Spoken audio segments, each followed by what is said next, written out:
আজকাল এত বেশি শীত পড়েছে যে ঘরে বসে শুধু রান্নাবান্নাই করছি, অন্য কাজ একটু কমে গেছে। আমি আপনাদেরকে আজকে সয়া বড়ি বা সয়াবিন রান্না করে দেখাবো। সয়াবিনটা গ্রাম্য পদ্ধতিতে খুব সহজে কিভাবে রান্না করা যায় সেটাই আজকে শেয়ার করব আপনাদের সাথে। হ্যালো সবাইকে, কেমন আছেন সবাই? আশা করি ভালো আছেন। আমিও ভীষণই ভালো আছি। আমি এইখানে ফরচুনের একটা সয়াবিনের প্যাকেট নিয়ে নিয়েছি। এই সয়াবড়িগুলো খোলাও পাওয়া যায় বাজারে, ছোট সাইজের, বড় সাইজের বিভিন্ন প্রকারের সয়াবড়ি পাওয়া যায়। এখানে আমি মেপে দেখব এক প্যাকেটে কতটা থাকে। 1 কাপের একটুখানি বেশি হয়েছে, আমি পুরোটাই নিয়ে নিয়েছি। সয়াবিন রান্না করার আগে অবশ্যই ফুটন্ত গরম জল দিয়ে এইটা একটু সময় ভিজিয়ে রাখতে হয়, তাহলে এর ভিতরে যে ধুলাবালি বা ময়লা থাকলে সেটা চলে যায় আর সয়াবিনটা অনেকটা নরম হয়ে যায়। এটার কারণে রান্নার পরেও নরম থাকবে সয়াবড়িগুলো। আমি এরকম হাত দিয়ে একটুখানি চিপড়ে জলটা বের করে নিয়েছি। তারপরে আবার কুসুম গরম জল দিয়ে আমি 2 বার ধুয়ে নিয়েছি। এখন চলে গিয়েছি চুলার কাছে, প্যানে দিয়েছি সয়াবিন তেল। এখন একটুখানি হলুদ দিয়ে দিব। এই হলুদটা দিলে সয়াবিনগুলা সুন্দর করে সব জায়গায় হলুদটা লাগবে। আর এই সয়াবড়ির উপরে যদি আমি হলুদটা ছড়িয়ে দিতাম তাহলে কোথাও কোথাও লাগতো, আবার কোথাও বাকি থেকে যেত। এখন একটুখানি লবণ দিয়ে নিয়েছি, হালকা করে ভেজে নিব। কোন এলাকায় কি নাম বলে জানি না, আমাদের এলাকায় তো সয়াবিন বলে, আবার অনেক জায়গায় সয়াবড়িও বলে। এখন তেলের উপর আবার হলুদ দিয়ে দিয়েছি, আলুটা ভেজে নিব। 3টা আলু আমি গোটা করে কেটে নিয়েছি, বড় বড় সাইজ।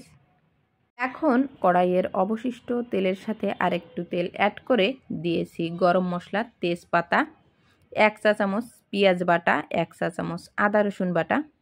মশলাটা একটুখানি কষিয়ে নিব। আমরা যেভাবে মাংস রান্না করি সেইভাবেই রান্না করব। এখন দিয়েছি 1 চা চামচ জিরে বাটা, স্বাদ মতো লবণ, 1/2 চা চামচ হলুদ। সয়াবিনটা এত টেস্টি হবে আজকে বলে বোঝানো যাবে না।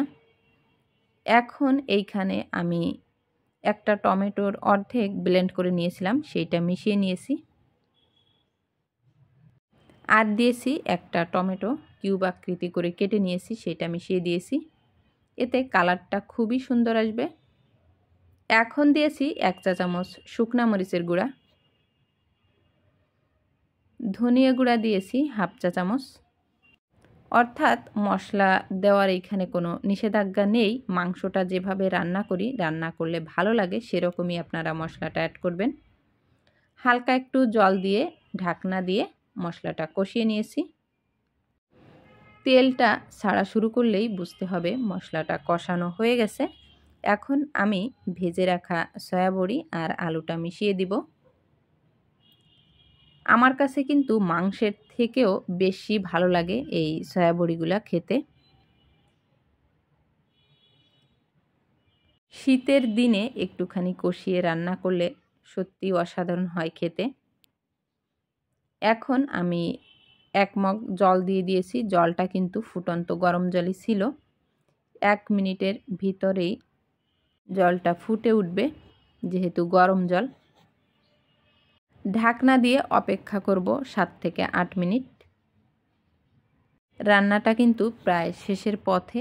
এখন আমি 2টা কাঁচামরিচ অ্যাড করে নিব, মাঝখানে কেটে দিয়েছি। হালকা একটুখানি গরম মশলা গুঁড়ো ছড়িয়ে দেব উপর দিয়ে, ফ্লেভারটা সুন্দর আসবে। সয়াবিনটা কিন্তু আসলে সুন্দর করে রান্না করলে মাংসের স্বাদকেও হার মানায়। এটা বন্ধ করে 2 মিনিট ঢাকনা দিয়ে রেখেছিলাম, পরে নামিয়ে নিয়েছি আমি। দেখতেও যেমন সুন্দর হয়েছে, খেতেও কিন্তু হয়েছে অসাধারণ। তো আশা করছি আজকের আমার এই ভিডিওটি সকলের ভালো লেগেছে। ভালো লেগে থাকলে ভিডিওতে অবশ্যই একটি লাইক দিবেন। আপনাদের লাইক ও কমেন্ট দেখলে আমার মনটা ভালো হয়ে যায়, নতুন ভিডিও বানানোর ইচ্ছা জাগে। আজ এই পর্যন্ত, সবাই ভালো থাকবেন।